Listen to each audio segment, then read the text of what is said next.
they have also very small amount of members.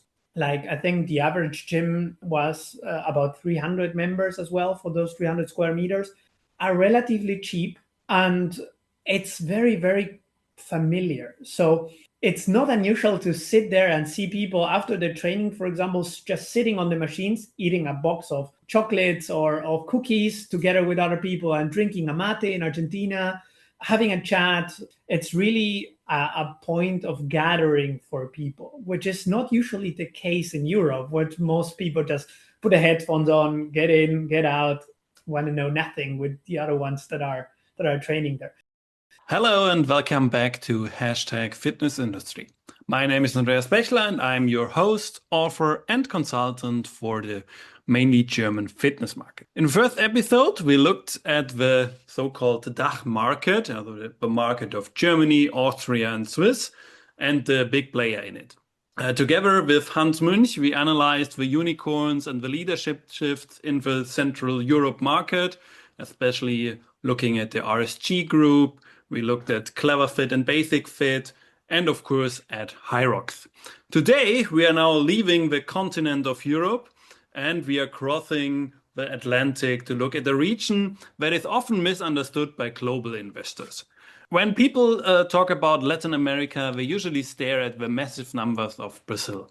But if you only look at Brazil, you're missing, I think, more than half of the story, you could say. So today, we're doing exactly that. We're looking beyond Brazil. We're exploring the Spanish-speaking giants from the economic powerhouse of Mexico, of course, to the incredible resilient markets of Argentina and Colombia, and also a few others more. To help us navigate this diverse landscape, I need an insight. And therefore, I'm happy to have in my podcast today the CEO of Fitlink. I'm joined today by Mathias Alejandro Lego. Hi, Mathias. Nice to have you here. Andreas, pleasure to be here. Yeah, Mathias, most of the listeners in Europe perhaps might not know you yet. I mean, you and your company, you're getting more and more noticed. You have a few special things also prepared for the FIBO this year with your special summit for the Latin and Spanish and Portuguese speaking markets, I think. But you can talk about that all much better than me. So could you briefly introduce yourself and tell us a bit about your background and the mission of Fitlink? Sure. So as you already introduced me, Mathias Alejandro, I think that's it shows a little bit of my background. I'm half German, half Argentinian. I was born and raised there, but I've been living and working in Germany for the past decade. So I have a foot on each side of the Atlantic. And that's also what my company does, what I do for work.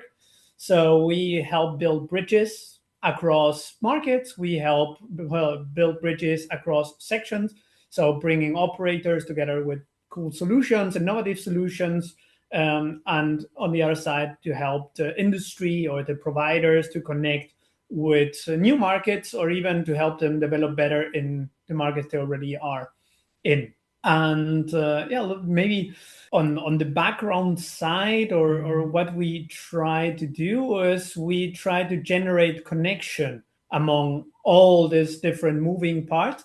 And one thing is, for example, what you already teased a little bit on. We help organize the Latin American Congress during FIBO, where we bring mostly Spanish-speaking and also Portuguese-speaking companies, providers, but also operators together during FIBO, and we organize events around it, but we also help organize events in Spain and in South America to connect the industry. Yeah, very interesting. A few days ago, I talked to Natalia from the FitTech company. I think she will also be present there. And she also told to me that she has to increase her Spanish again a little bit so that she can be a good part of it. So I think it will be a very interesting summit there for different kind of people with the background of the Latin market. So I think everybody who wants to know more about can, of course, take a look into the show notes where we will put a link to it. So if you're interested, just get in contact with Mathias. But let's start now with the landscape. If we take Brazil out of the equation, we are left with a massive region that is culturally and economically very diverse. From your perspective, if we take a look at the big three of Spanish-speaking LATAM, also Mexico, Argentina, and Colombia, how they are compared to each other. How would you describe the current state of these markets to a European investor, to a European fitness professional like me? Okay. Yeah, I think the most important thing is to put this into perspective. As you well said, we usually look at that part of the world from Europe with a little bit of ignorance, let's put it that way, but interest for sure. Europe is about 450 million people, GDP of about 20 trillion. LATAM, if we or if we take all from the Caribbean to Argentina and Chile, we have about 670 million people, I think. So it's 1.5 Europes in population. If you put Argentina flat on continental Europe, you can have South Argentina in Portugal, and the north of Argentina would be all across from Norway to Turkey. So, and that's Argentina alone. Mexico is enormous, and Venezuela, Colombia, they're big countries with very rich traditions and big populations. With these three countries that you mentioned, we have 230 million people. So that's a lot of people that we want to approach and reach with our products, with our services. And it's something we first need to understand how massive this is. Argentina alone is like 45 million people.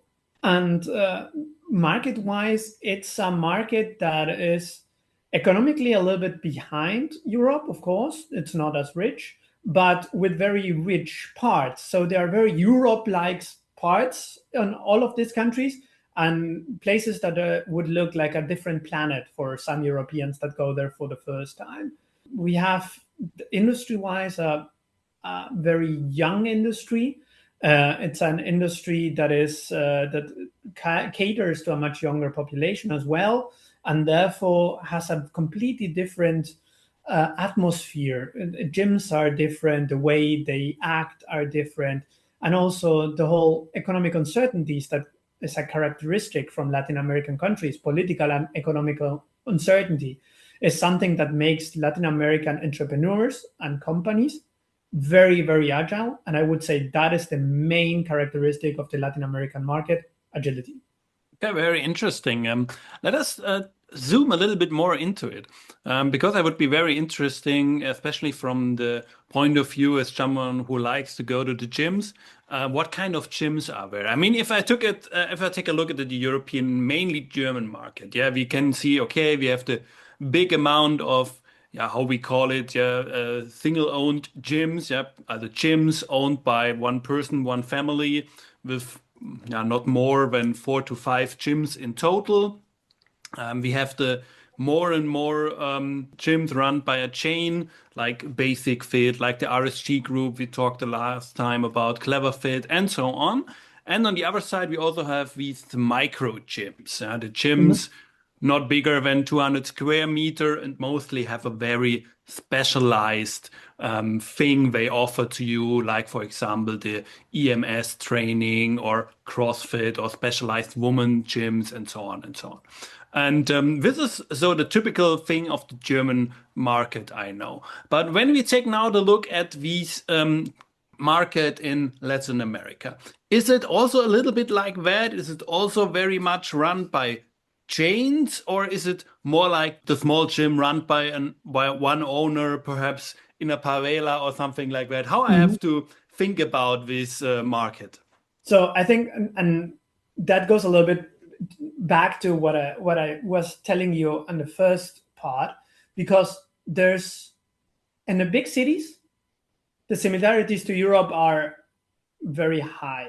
So we do see a lot of big chains, premium gyms with sauna, with infrared. We see also niche specialized boutiques that specialize in yoga. And EMS is not that much of a tradition in South America, but cycling, Pilates, boxing, like all what you would normally see in a city like Berlin or in Paris, you can probably find also in Buenos Aires or in Mexico City or in Bogota. You're not going to miss it. But if you go a little bit outside of the typical city center, the rich parts of town, that's where it completely changes. And that is most of those countries, actually. So the average gym in Argentina, for example, is about 300 square meters. It's run by its owner, so it's owner run, as you said.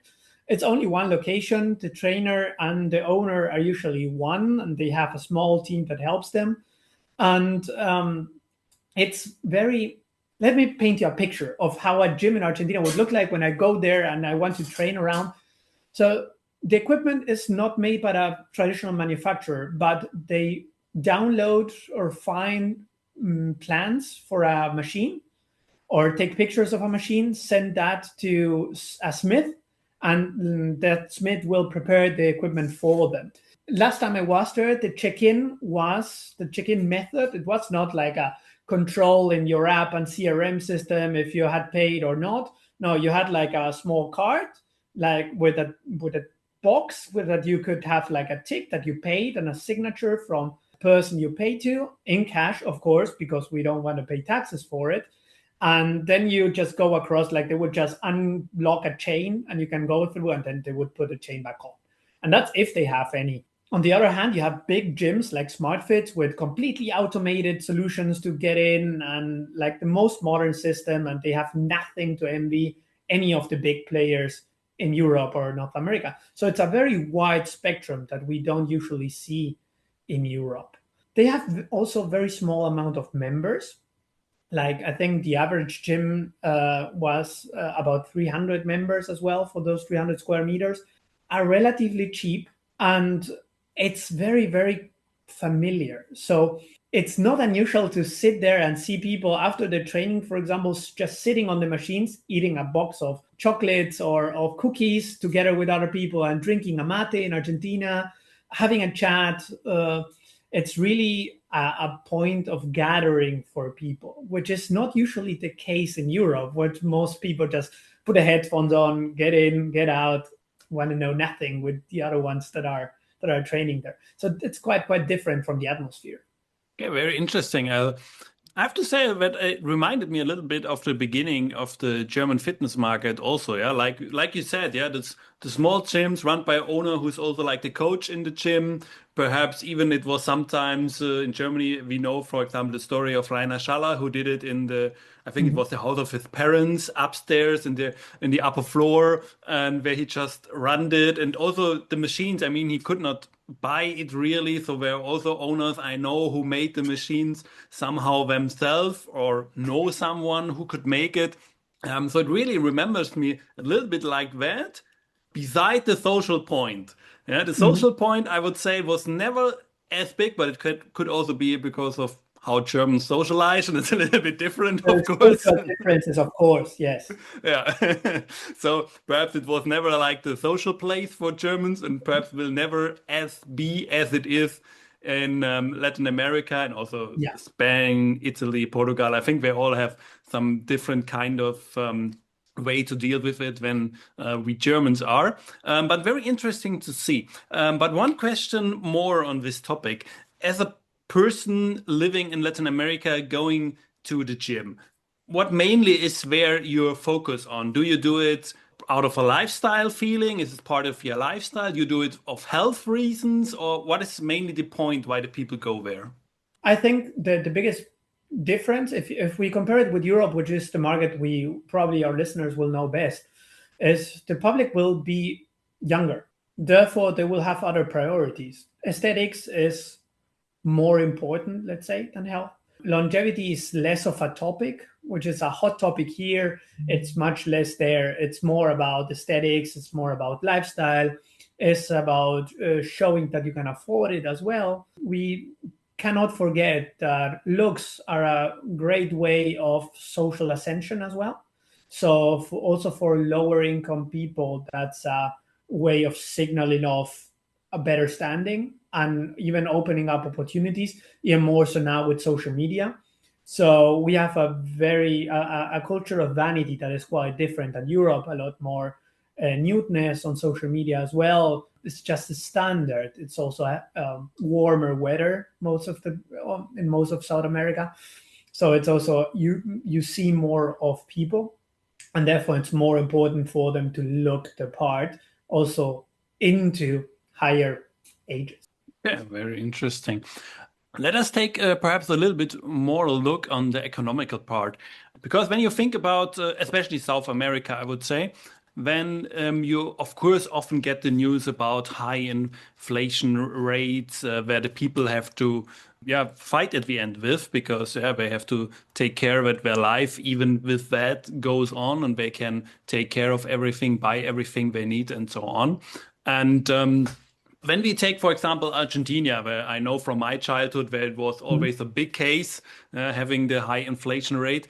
And as a gym operator or startup founder in, for example, Buenos Aires, how do you even plan for the next year when everything can change so quickly? I mean, you said it yourself, these companies are very agile because they have to react everything. But how do they deal with all of that? Is it so easy to have a company there, and so it's okay to deal with that, or it's really a challenge they have like every year and have every year to take care how to get into the next year?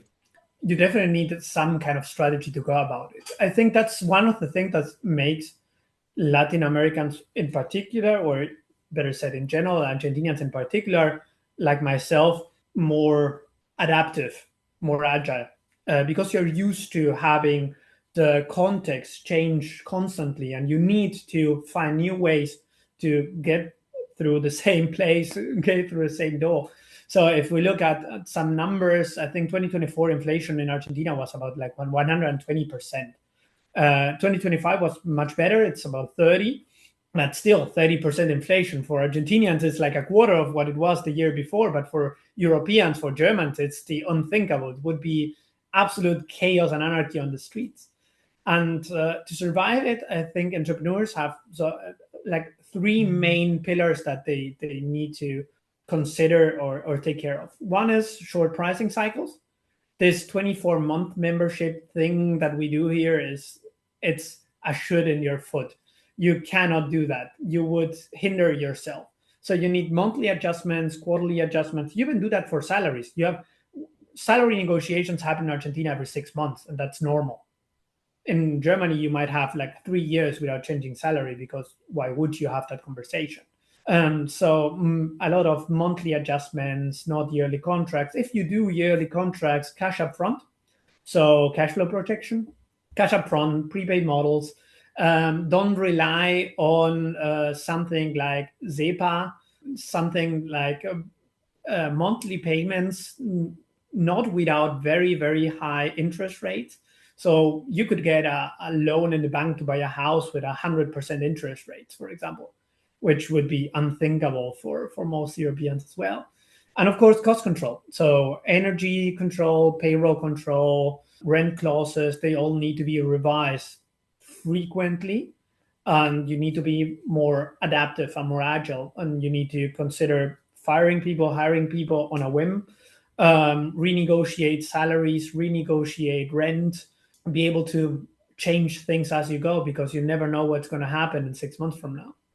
Okay, interesting. So we see that some kind of at the end, you always have to take care of the basics, the things that we are like in Germany not thinking really about. Okay, I have my rent for the next 5 years or even 10 years perhaps for my place where my gym is, and where I'm thinking of, okay, in 3 months I will talk to my landlord again and talk again about the rent. So it's always a very short term I only can think about.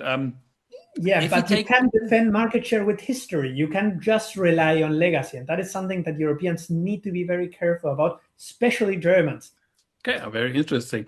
If you take a look at that, and then perhaps also take a look at what companies are founded where, is it kind of economic pressure perhaps also a reason why such resilient concepts like Megatlon or BIGG Fit emerging there? I think there's some, as we talked about, adaptability, agility, that of course creates a certain resilience and the opportunity to move along a changing environment, that also grow in a very quick way, very fast. It also, of course, quick growth means great risk. But I think also, as you were saying, the we are less risk averse in the global south, I think, that in the north. Interesting to hear it, and also, of course, see then the things that are coming from there. Let's move from the operators to the people now who actually run the floor and run the clubs, the gyms, and so on. In Europe, we know that, especially in Germany, we often complain about a shortage of skilled workers we have. Yeah, we especially notice it in the therapy part, the physiotherapy.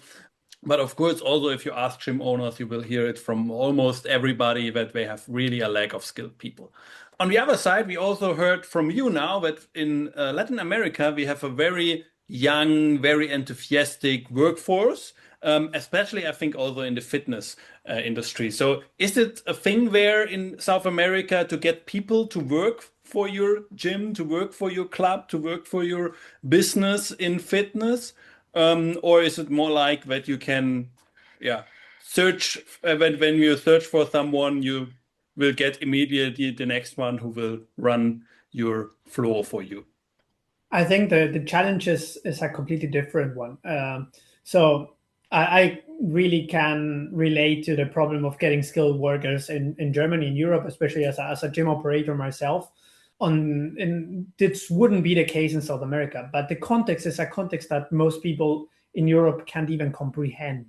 So imagine you have some regulations that make it almost impossible to fire someone, and if you fire them, or even if you hire them and they want to quit, you might have to sell the gym to pay for the severance package that you need to pay them. 50% of the workforce works, and we say in Spanish, in black, which means we don't actually pay taxes or any social security for them.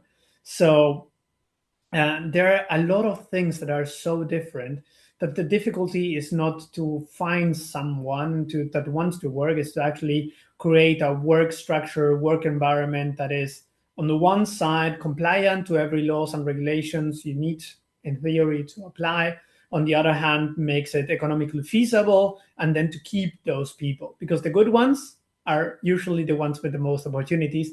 So it is also the hard thing is to keep them and to actually grow them in the company. So talent is a problem as well, just in a completely different way. Very interesting. When you say that, I remember I once, during my time at eGym, talked to the country head of Spain at this time, and he told me a story about that in the Spanish market.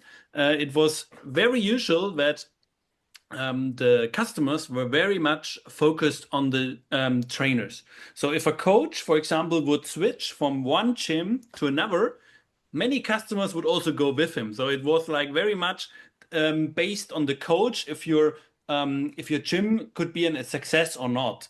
Is it a little bit like the same if you look at the Latin market? So the customers are very much coach orientated, and without the right coach, your gym will not work, but with the right coach, you can have a extreme success. I think the right wording wouldn't say coach oriented, but relationship oriented. And I think they all are, not only in Spain and LATAM as well, but also in Germany and the northern parts of Europe. It's only in a lesser or higher degree. But definitely the culture in Latin America is a more relationship oriented culture. And therefore, if they do have a good relationship with the trainer, there are more chances that they will take them with them, which was, for example, during the Corona times, a big problem because coaches started doing classes outside in the parks. And when gyms could reopen, the coaches wouldn't come back and the members wouldn't as well, because they already had their training for cheaper on the park. So I think that's a structure problem in general. And it's something that I also observe when I talk to gym owners in Germany, that if you rely too much on the empathy and the sympathy of your trainers, the moment they go, you lose members.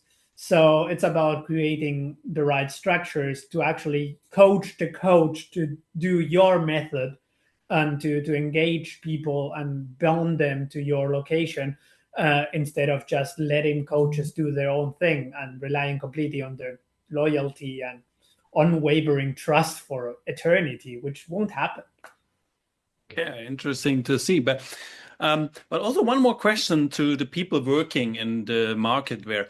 I mean, if from a European perspective, we very much see our market at like the place to be, the market, not only in fitness, yeah, I think in like every industry area where the people want to come, the people want to work here and everything. But now from the perspective of an insider, let's say so, is it really like that as someone living in Latin America, working in fitness, for example, would this person really say, oh, I would like in Europe, I would like to find a place there to work here, perhaps in a gym or something like that? Or is it more like our perspective, but the reality is different? No, I think you are quite right on that point. There is a certain Europe centrism that comes from Latin America.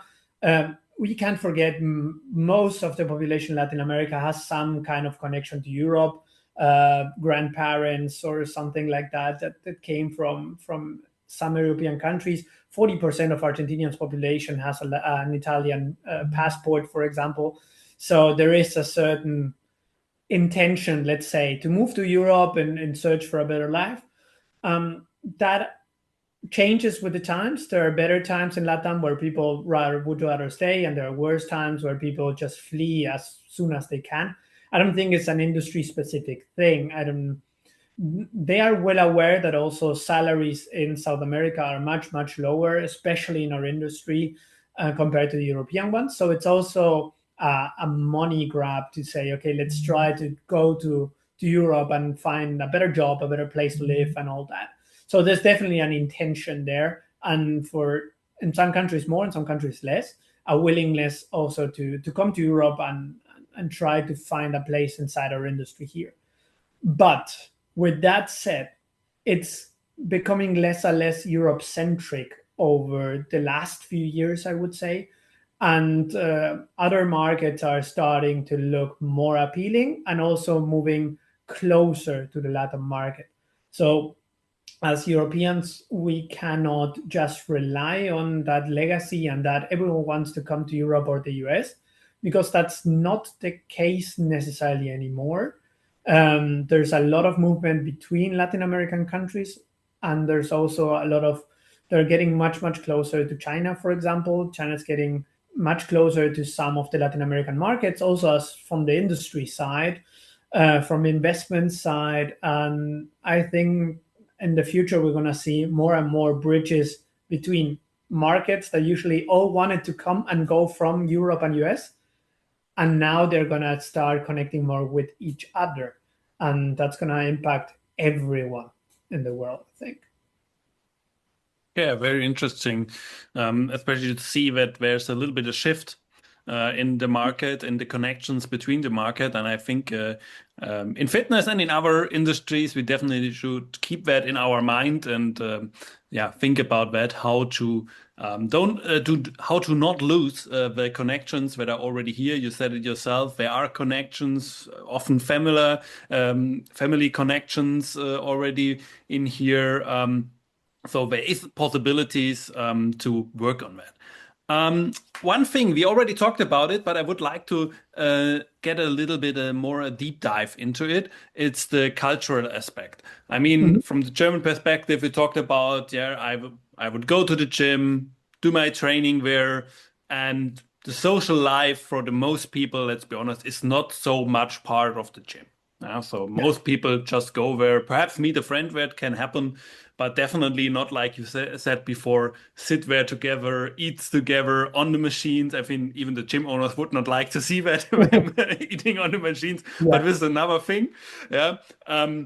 Or even, I mean, many people would just put their headphones on, noise canceling, and then just train and leave. My impression also was, and you, I think, already told it about, the culture in Argentina or Colombia is much more social.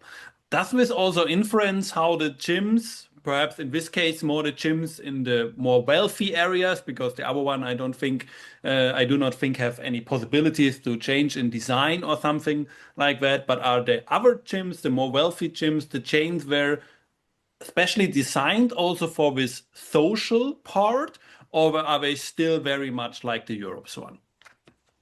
You would definitely observe it not only on the design part, but also on the concept as how the gym is thought of as an operator. For example, there's a very, very interesting concept that started in Colombia and now is across the US, it's in Europe as well, in Spain already. They do wine nights every Friday, I think every Friday or one Friday every month, something like that.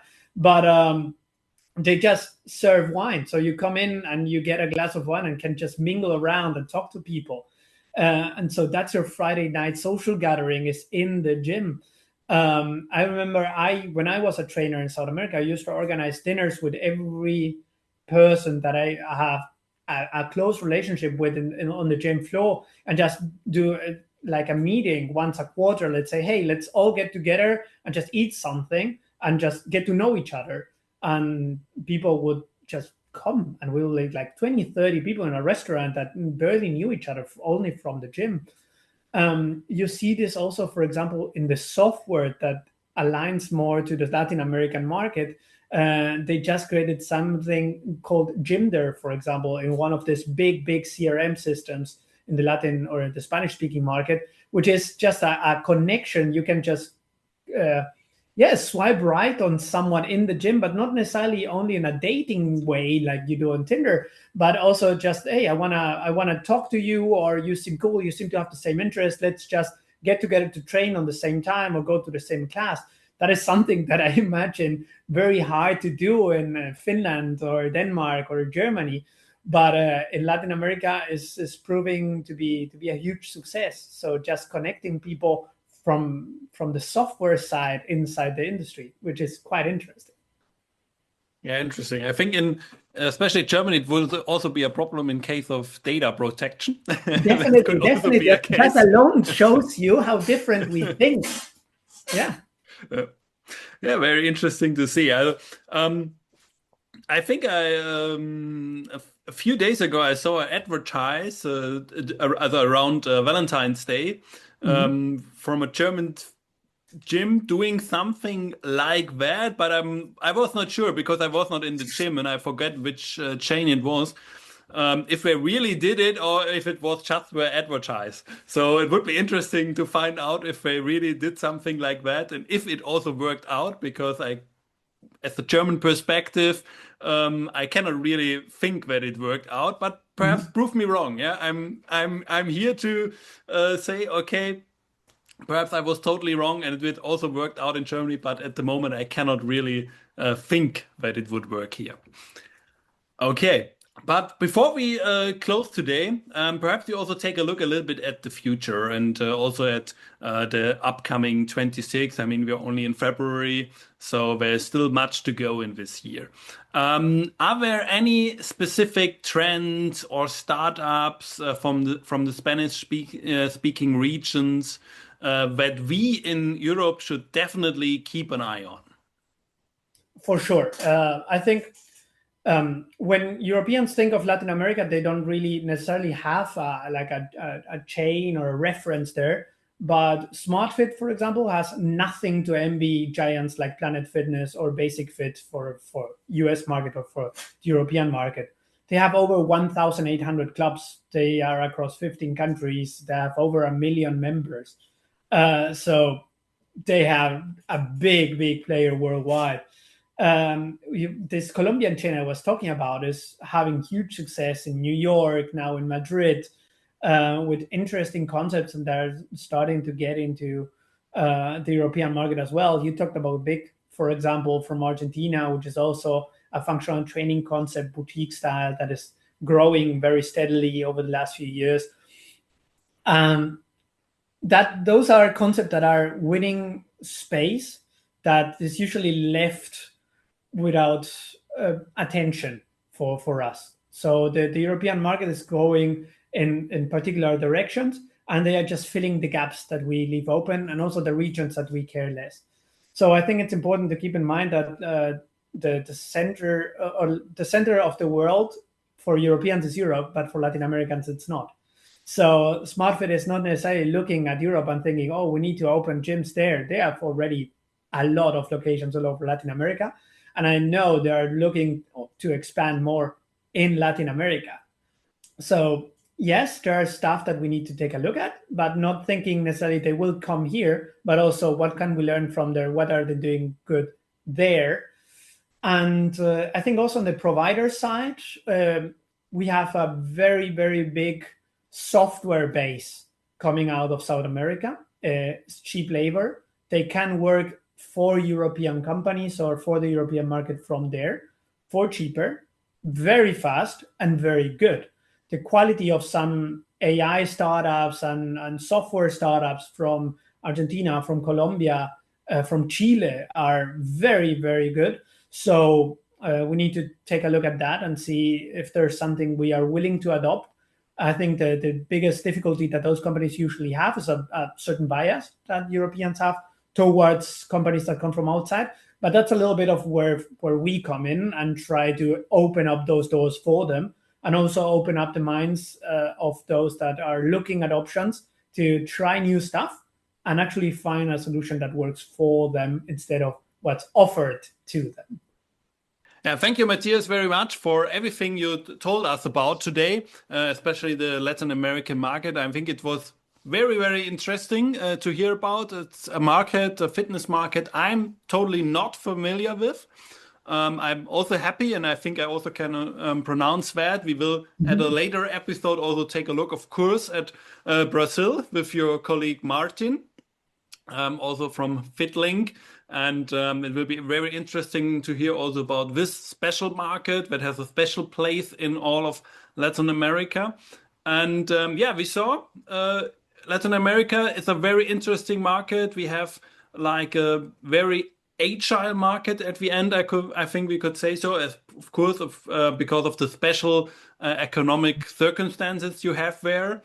So it is on one side a little bit different, but on the other side, we also heard we have a very social component in this market that's very important for the people who live together, who even, when eat on the machines together, like we heard today. So interesting fact about that to hear, and have a little bit another feeling of the gym market or the fitness market, at least at the moment. We'll see how it will develop in the future. And I also think that we will not have the last time that we have talked about this market today. There will be some talks about that in the future, and everybody who's interested, of course, can get in contact with Matthias. We will put every contact data you need into the show notes, where you can get in connection with him, and of course ask him a little bit more questions, perhaps questions I forget today about, so we can have a talk later about that again. Yeah. Also, I would like all of our listeners to ask for a small favor. If you found this perspective valuable, please share the episode with a colleague or your management team or whoever is interested in this. And as always, please give the podcast a small rating on the different sites. If you do it in Spotify, Apple Podcasts, or wherever you're hearing it, I want to thank you very much for your support in this case. So now is this also my tradition in my German podcast. I will also do the same in this English version. The last words, the final words in every podcast belong to my guest. So, Matthias, looking at the connection between Europe and Latin America, what is the one message you would like to leave to our global listeners at the end of the podcast? I think one thing Europeans often miss about LATAM is the speed, as we talked. It moves fast, and Europe has incredible strengths, but legacy and regulations can create a little bit of comfort and inertia. So while we are comfortable, other regions are building partnerships with each other and moving products much, much faster, connecting, and sometimes even better and cheaper. So the next decade won't reward the most established market. It will reward the market that learns and adapts the fastest. So I think we still have time in Europe to do this and open up our minds, our doors, our arms, and embrace whatever is coming, and also go out and discover the rest of the world. So I would welcome everyone that wants to learn a little bit more of the rest of the world to talk to us and explore what is out there. Yeah, thank you, Matthias. And to everyone out there, thank you very much for listening, and see you at the next podcast episode of #FitnessIndustry. Bye-bye.